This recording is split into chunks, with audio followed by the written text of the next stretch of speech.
ఆర్థిక సుస్థిరత దిశగా అగ్రదేశాలు తీసుకునే చర్యలపై చర్చించేందుకు ఇవాళ్టి నుంచి ఫ్రాన్స్ లో G20 దేశాల సమావేశం కేన్స్ లో జరగనుంది.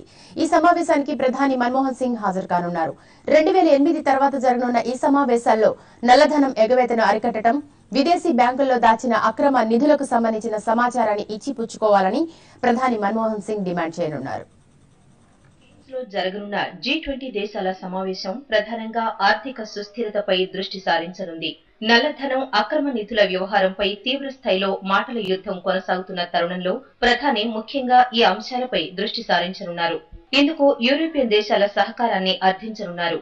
విదేశీ బ్యాంకులు స్వచ్ఛందంగా తమ ఖాతాల వివరాలు ప్రకటించే విధంగా చర్యలు తీసుకోవాలని విజ్ఞప్తి చేయనున్నారు. వీటితో పాటు అంతర్జాతీయ ద్రవ్య నిధి IMF విడుదల చేసే నిధుల్లో ప్రాంతీయ వివక్ష లేకుండా చూడాలని ప్రధాని 20 దేశాల సమావేశంలో డిమాండ్ చేయనున్నారు. 2 రోజుల పాటు జరిగే ఈ సమావేశాల్లో ఫ్రాన్స్ అధ్యక్షుడు నికోలస్ సర్కోజీని 20 దేశాల మధ్య అభివృద్ధి, ఆర్థిక అసమానతలు లేకుండా చూడాలని మన్మోహన్ కోరే అవకాశాలు కనిపిస్తున్నాయి.